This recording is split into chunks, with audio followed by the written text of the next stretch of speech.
Hey there, I'm Jill Griffin, and this is the Career Refresh Podcast.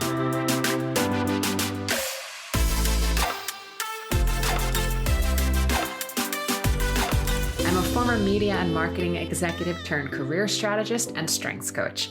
I spent my career working my way up and through the ranks of global organizations and startups. And today, I show others how to do the same. Join me each week as we discuss the strategies to leverage your strengths, increase your confidence and visibility, and reset your career with actionable steps towards a finer future. Ready? Let's do it.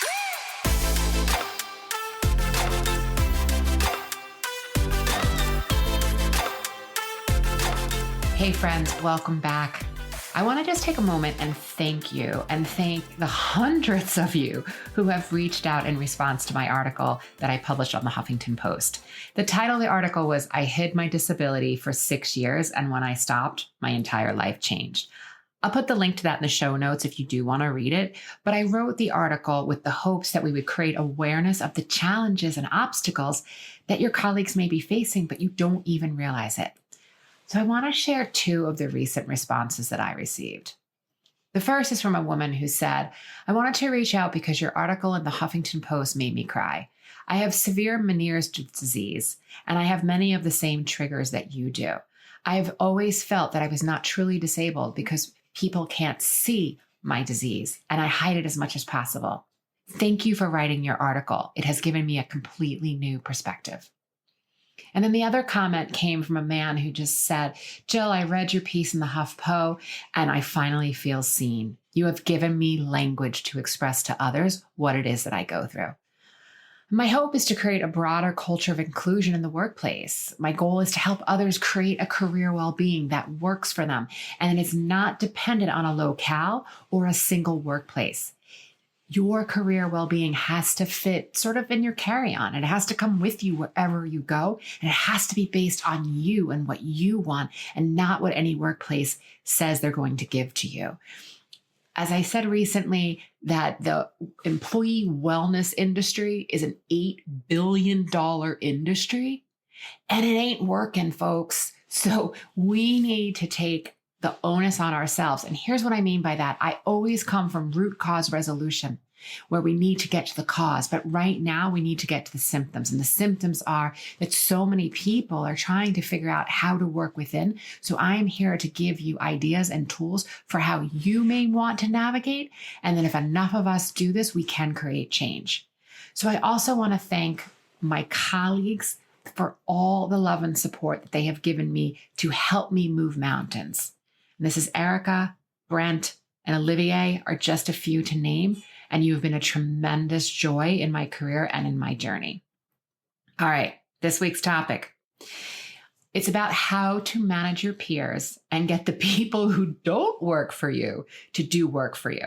Now, to be clear, I'm not talking about skirting and like cheating out on your own work. I'm not talking about that. I'm talking about so often when we're in organizations, we have to partner and cross-pollinate with other departments in order to create our work. But if there's competing priorities, it's going to be hard. And sometimes we gel with our colleagues and we have a really collaborative culture. And other times we work in sort of fiefdoms and it feels really competitive on the inside. And I've found from my own personal experience and the experience that many clients have shared with me that this usually happens when there's low emotional intelligence and there's an incongruency around goals. So if you are intent on meeting deadlines, reaching sales goals, that you forget the human side of work, then you may want to refresh how you're going about working with your peers. So we all know the stories of the colleague who's highly skilled, who got promoted into a leadership role, and then utterly failed. We also know stories of the person who was like average, got promoted, and totally soared. And it's usually because of emotional intelligence. The higher you rise within your department, your company, or your career, you are going to have an easier time if you strengthen your emotional IQ. Managing across requires emotional intelligence, things like self-awareness, self-regulation, motivation, empathy, social skills. Thinking about how you want to show up and how you want to be seen by your peers, and then developing your emotional intelligence is going to help you understand your own and others' priorities, their pressures, and their work styles. When we have shared goals and the OKRs are clear, and that's objective and key results, then people tend to be much more willing to find the way to find the shared win. But when we have different goals, I once worked at a major media company where the sales team was out there selling inventory to brands and people who wanted to advertise, but the editorial team was selling the exact same inventory to syndication and native advertising. So I basically wanted to sit there with a bowl of popcorn and watch edit and sales duke it out. Ultimately, the inventory ended up going to the highest bidder, but it meant that someone had to disappoint a customer. And the lack of clearly defined goals and alignment resulted in damaging credibility all around. The next time both editorial and sales went into the marketplace, there was a lot of skepticism. So let's look at how you can think about going to colleagues and creating the direct path, which is like, hey, I need this for you, often doesn't work. The indirect path may be a better approach. So you want to build your network and connections before you really need them, because your work life is going to be a lot easier. So some suggestions. 1, find the opportunities to laugh. Some of the greatest bonds that I have formed with colleagues have been over a shared laugh about the ridiculousness of the work that we were doing at the time. Work is awesome and creative and strategic and innovative, but it also can be equally ridiculous when you get a wacky client request or something just crazy happens. Find the opportunities to laugh. And then you might want to also sprinkle on the charm. So I'm not suggesting that you be inauthentic, but you can figure out when you have similarities with colleagues. Maybe you went to similar colleges or universities, or there's professional groups that you're both a part of, or you have some shared interest. It's really easy to do a LinkedIn search and see what they're involved in. Also, be free with your compliments. Again, don't be disingenuous. Compliment them because you really think they did a good job. But if your colleague did a great job on a recent project or presentation, let them know. And then when you do your research on what it is that they did, be sincere and be specific. So when you tell someone like, oh, you did a great job on that presentation, that's helpful. But if you tell them they did a great job on the presentation and they really nailed that one particular point, that is what creates the connection where the person's like, wow, this colleague of mine really listened to me and really listened to the presentation. So it's obviously best to do this before you actually need it so that you're not like a total dick. And then you can build these relationships in advance.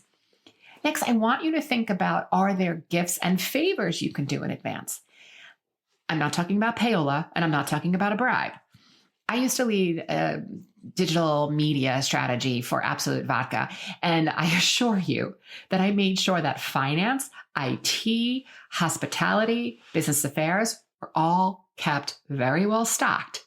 And I'm not suggesting, again, that you're bribing someone, and don't do anything in violation of your company policy, but there are smart things and small favors you can do for colleagues.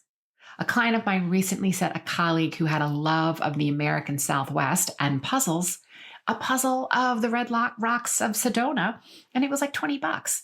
The colleague who received the puzzle was totally thrilled, and I'm going to bet that my client is going to be in a really good shape the next time she needs a quick turnaround on a quick ask when she needs to rely on that colleague. And then I want to bring it back to emotional intelligence. You can't come in with the hard sell to make your point.